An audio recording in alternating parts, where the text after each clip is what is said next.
Welcome to our program. I'm your host, Diana Longrie. Thank you for tuning in.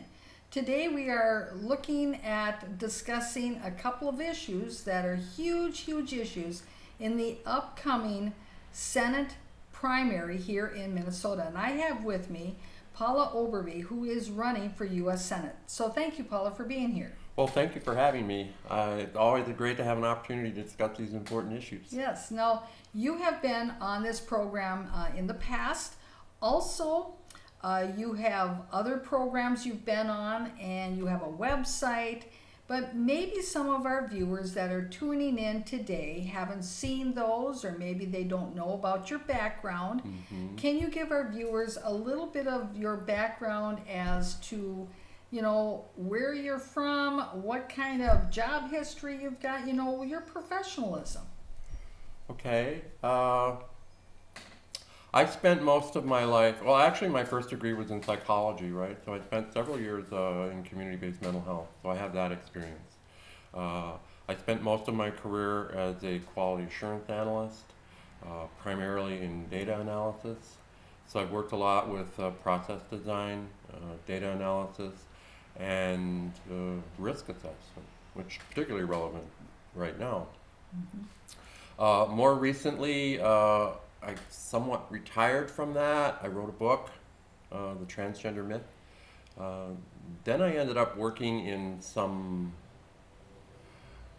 low-wage scale jobs, I'd say. I worked in retail, I worked in the call center, I worked for a pharmacy benefit manager. All that was a very excellent experience in understanding our labor markets, and particularly what's happening with the pandemic. And then I started running for office and doing political organizing in 2014. So I was in the DFL state party for 2 years. I was on 3 of the state committees, party affairs, and in particular party affairs, the platform committee, and outreach and inclusion. I was on the state central committee, and I was elected to state director by the state central committee. So I do have some political experience as well. I've worked on various legislative bills.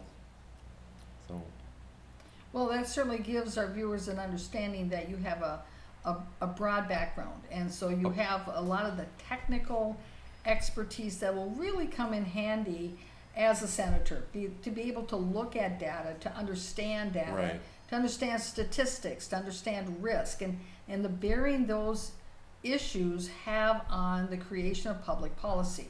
That there's not a disconnect there, that there is indeed a holistic look at when you're creating public policy. And I think those are the critical skills in working with public policy. I also worked on a book for the Rutledge Handbook of LGBTQ Administration of Policy. So we did a lot of presentations at policy conferences across the country last 2 years. And I think another thing that our viewers can take away too from all of this and from your experience is that you are not above doing work, because obviously doing the other types of jobs that you've also had various positions in, as you described, those are jobs that are a different type of work. And that is work that also needs to be done, so that you appreciate what it takes to be not only a blue-collar worker, but a white-collar worker, and the challenges for folks at whatever labor level they are at. And I would relate that to the pandemic, right? Some of that working class experience was extremely vital to understanding the pandemic. When back in February, I guess, when we just had a few cases, I was saying when this hits the working class, it's going to spread like wildfire, because they don't have any health care, they don't have any paid leave.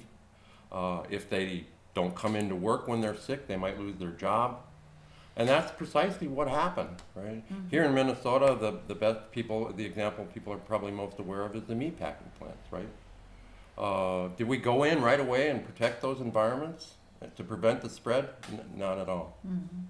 And also the challenges that the residents of our communities have who find that they need to work 2-3 jobs in order to make ends meet, because so much of the relief that then did eventually come available here in Minnesota,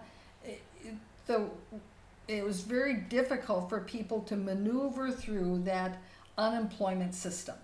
And especially if they've got 2-3 jobs, did they ever really then qualify for something that would give them a benefit that would in any way meet what their financial obligations are when they can't work their 2-3 jobs? And how do you apply for unemployment when you've got 2-3 jobs, and some of those jobs, by the way, don't pay into unemployment to start with? So then you have to go into a different program, and then they tell you you don't have enough hours under that particular position in order to qualify for anything. And yet you've been working 40 hours a week, but you don't qualify for anything.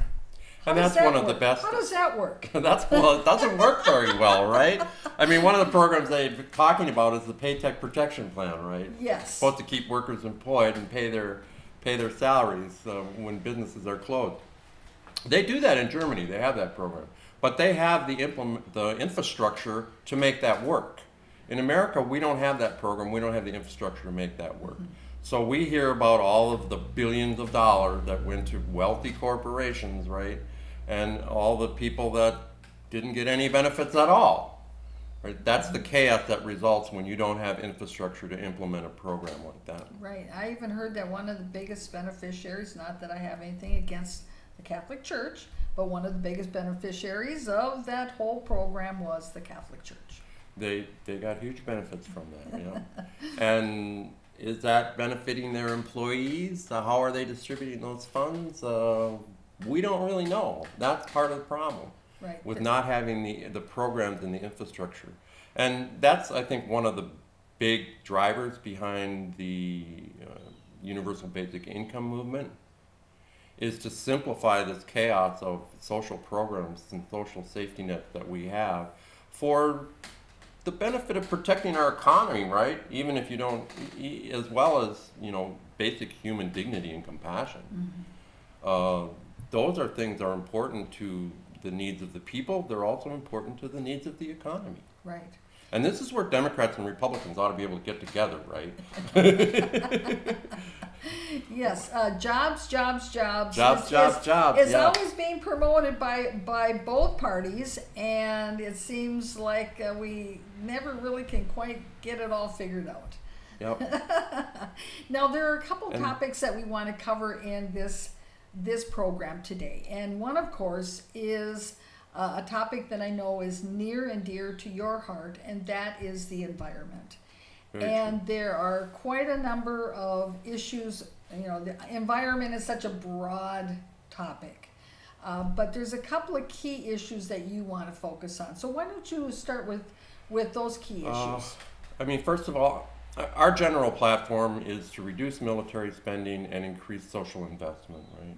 And the environment is a major part of that, because our military is really one of the most destructive environmental forces on the planet. They, beyond the fossil fuels, they're the largest individual consumer of fossil fuels. Beyond that, they just leave enormous amounts of pollution all over the world, wherever they go. People don't understand that, and we don't have time to really make that visible to people. But one thing I would encourage people to do is to go out to our website. We actually have it here on the film, paulaoverby.com. On the front page, there is a link to a 2-minute video, which I think outlines the general aspect of it pretty well. We definitely need to reduce military spending. And we definitely, the critical issue today is really the environment. We're feeling it more and more every year. No pun intended. No pun intended. And we're still doing very little about it, right? I can say some more about that when we talk about, I hope we'll talk about the North Shore. Yes. Well, why don't you go ahead and move on right into that? I thought about that when you talked about jobs, jobs, jobs, right? I mean, that's always, whenever they're trying to push something like this mining on the North Shore, they talk about jobs. Um, I'm very much opposed to copper nickel mining on the North Shore. For one thing, one of the economic arguments I make, again, there's a post on my website which details my position. But one of the economic arguments I make is that uh, there's no need for that right now. So they're offering those resources to a foreign company. They're going to stockpile those resources, um, and we're going to lose that resource. So they're talking about taking a huge amount of resources out of that region in a very short period of time. You know, they're saying 15 to 20 years. Twin Middles, Polymet. The backer of all this is actually Glencore, which has one of the worst labor and mining disaster records in the industry. But the issue of jobs is what they talk about, and there's very few jobs involved, right? Uh, and with Glencore's labor record, there's very little indication that those are going to be union jobs, right? Mm-hmm. Uh, And I think that you're highlighting the tension that there is often in public policy, that tension between protecting the environment versus using the resources of our world to create jobs. And yet Yeah. what you're describing is that you have to do a balancing. You have to do a balancing between the pros and cons of both sides and what are the actual benefits going to be for the region, not just short term, yeah. but long term as well, and also the long term ramifications environmentally. And certainly people who have lived up on the Iron Range and in the Duluth area and the Two Harbors area, I mean, they've kind of seen a similar scenario years ago, back in 1970s. Yeah, I was just going to And get to you that, see, yeah. when we had the iron mining and the taconite tailings and were dumped into Lake Superior, because that was an easy way to get rid of the residue that was the unwanted. And then what came from that will then come to find out, oh, those taconite tailings, they are akin to asbestos. So now you have all these fibers Yeah. in the water, the drinking source of the people up and down the whole shore. And now we have to, and of course people will remember all the litigation that went on and Judge Miles Lord up there and all of that. And then the filtration plants that had to be put in order to filter the water. So you see there was a decision, then there were consequences, then there were long-term policies that had to be created. But that's part of that analysis, isn't it? Is that Yeah. you look at what kinds of similar events have happened in the past, and then do that analysis. And that's really where Yeah. your background of risk analysis and looking at the data Right. can help Would be you very as a valuable. senator to say, this is what we got to look at. We don't just look at the short term and jobs today. Yes, we need jobs, but we also don't need to pollute Yeah. our environment or to have it degrade. And wouldn't it be wonderful if the people we elected actually did that analysis, right? But I'm not going to hold my breath. I'm not going to hold my breath. Because, if I hold my breath, I might just keel over. But and this is part of the problem. Like you said earlier, they frame it as jobs against the environment, right? This is a marketing strategy. This is a campaign strategy. This is to put people against each other and try to win election. Mm-hmm. When that's not the issue at all, right? The issue is the environment versus the economy of the North Shore. So is this investment in this copper mining really the best investment for the economy of the North Shore? I don't think so. Mm-hmm. First of all, it's very short term, right? They're going to go in and take that copper in 15, 20 years. There's going to be a boom, like you see at the oil fields out in North Dakota. Mm-hmm. And then there's going to be another bust, just like they saw after the iron mining bust. Yes. Right? That doesn't build a strong, enduring economy. It's also a region that has a lot of resources owned by the native populations that are very dependent on a very fragile resource. The truth is, I mean, they're trying to eliminate the sulfite requirements. Most of the sulfate in our water here in St. Paul, you can measure it. They can measure it, right? That comes from iron mining, right? Uh, Sulfide mining, copper nickel mining, is going to be infinitely worse. Right? And what a lot of people don't know, I mean, and these are the details that you're talking about of pollution and consequence. Uh, those sulfates are responsible for the mercury in our fish, right? And that, of course, Because is all part of the food chain. all part of the food chain. And, Yeah. you know, and the recommendations as to how many fish you can eat out of any given lake or Yep. stream in a week or in a month, or if you're pregnant, don't eat any fish Don't from eat there. any fish at all. Yep. And you know, so those are also all the consequences that we deal with, right? That politicians often just want to ignore. Well, maybe it depends on which lobbyist came into their office last. Well, yeah. Once again, and that's I think another thing that isn't generally well understood is how money influences our politics, right? We hear a lot about Citizens United. We hear a lot about campaign funding. But it's really lobbyists, it's media, it's like the insurance company narratives we talked about on the last show. All of that. That's money in politics. Yes. Now, a puzzling question I had in my mind when I was thinking about lobbyists is I was wondering how the COVID-19 has impacted lobbyists and their ability to really get one-on-one with the members of Congress. And maybe this is actually a benefit of COVID-19 in that the lobbyists cannot be meeting one-on-one with the members of Congress, that they have to do it by a Zoom meeting or something.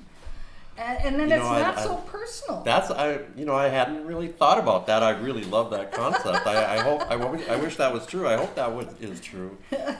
Maybe that might be the one bright thing out of all of this, is that it might break the lobbyist paradigm. I don't know. It's a thought. So now there's another issue that I know that, because we want to make sure we have plenty of time to cover this, and that is the issue of the militarization of our municipal police and using military budget dollars to militarize our police forces. This is a critical issue. It's been going on a very long time, but I think this is a great time to really highlight now that it's been going on, highlight really now what is the consequences of having this type of policy. I'm glad you're going into that. I mean, I link that and have always linked that very closely to our foreign policy and our military spending, and just how that notion of patriotism even filters down into our society. Even the notion of white supremacists carrying automatic weapons, and it's like, who's training these people, right? That's the influence of our military and the kind of patriotism we build around that model. But even beyond that, the Department of Defense is directly putting military equipment into our local police department and encouraging the development of these paramilitary forces, right? If you get military hardware from the Defense Department, you're required to use it, right? And what does that mean? That means developing a SWAT team, right? A paramilitary team for your local police. And people may not, they hear what you're saying, but they may not realize that it's come to a community near them. But here is a great example. A few years ago, I was on the reporting beat of an issue that was going on in the city of North St. Paul. Now, this is a small little community. They are, on the outskirts of Maplewood and St. Paul. They have a little downtown that looks like the old-fashioned little downtown and whatever. But their police chief was up in front of the city council talking about their police department, and there was some issue going on where they were questioning the police chief on what was going on in the police department. Okay. And he said, and we've got this film footage, that they are a paramilitary organization. And that was the police chief of North St. Paul saying that about the St. Paul department, the police department of North St. Paul. So it's in small communities. It's in big communities like Minneapolis. It doesn't really matter the size of your community. It doesn't. It's there at all levels. Yeah.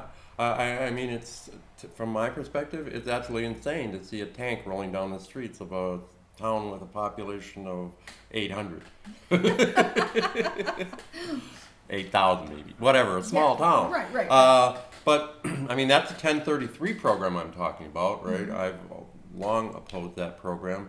Obama did suspend it for a short period of time. Trump brought it back. But even worse than that is now the Department of Homeland Security is actually providing grants to local police departments, small towns, to buy military-grade equipment, to buy military vehicles.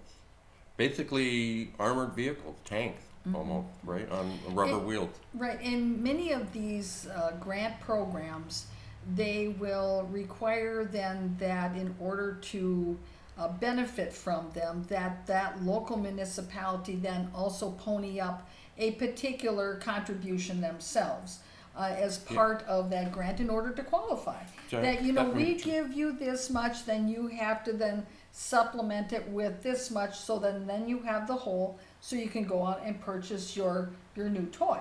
But what that does is that then that utilizes the local taxpayers' dollars for that kind of equipment.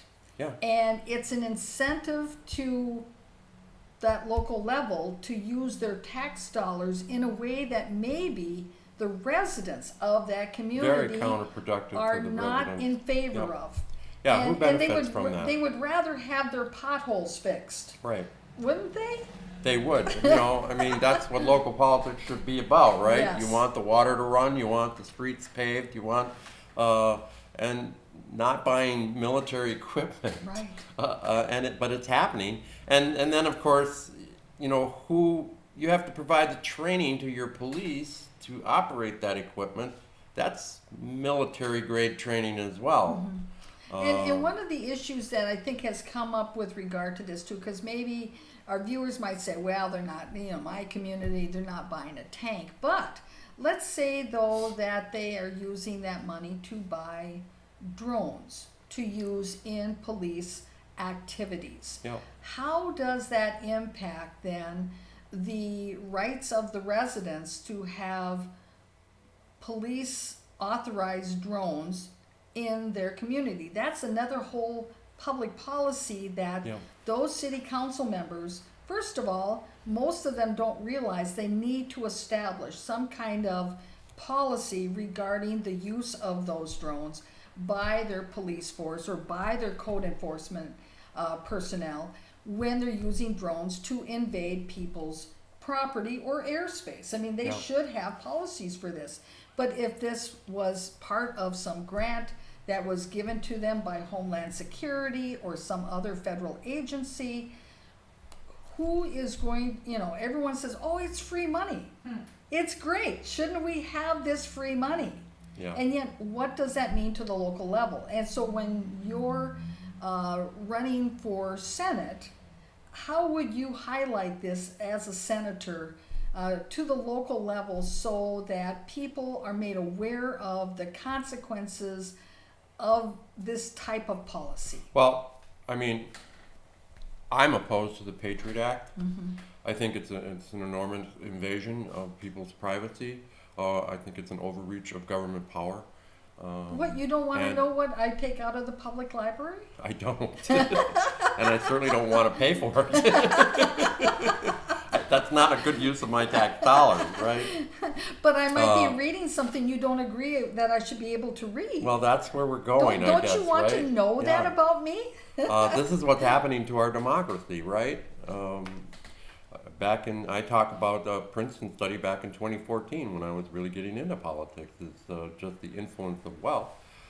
They concluded that we're not a democracy, we're an oligarchy. Mm-hmm. That people have virtually no influence at all over public policy. And that's got to change. Mm-hmm. And of course, you're running against Tina Smith. Mm-hmm. And what has her position been on all of this? I mean, she's in favor of it, right? She's definitely a corporate sponsor. She's heavily invested. She's got major stock ownership. I mentioned the healthcare stocks. The Democrats are passed the, re-entitled the Patriot Act. So unfortunately, we can't blame everything on the Republicans. No, that's right. If we could, we'd have a clear path forward. And this is something I think that maybe our viewers didn't realize, but you brought it up in passing, and this is why I want you to highlight it a little bit more, is that you said that the Democrats, they reauthorized the Patriot Act.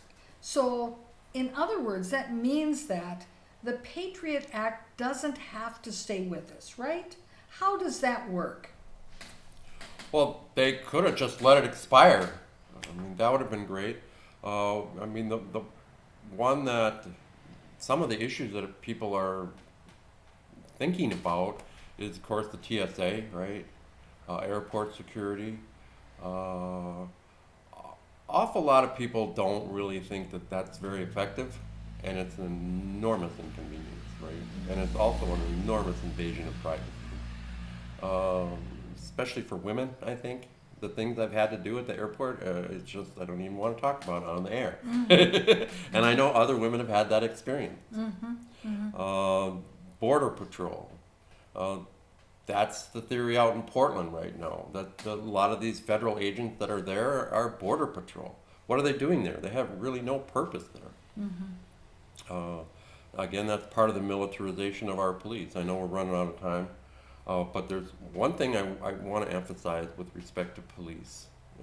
First of all, they do a lot of things that could be better done by other services, like mental health and emergency medical teams. But the perception people have is that police protect the public. And I don't think people realize just how much power the police have in terms of influencing our policies. One of the simple ones here in Minnesota is legalization of marijuana. It's the police unions and the police federation that opposes that. So they should not be controlling policy. Right. The politicians should be listening not just to organized organizations, but to the residents as well. They need to start listening to the people, because the people know what they need. Mm-hmm. That's our lives. We're living it every day. Yeah, that's right.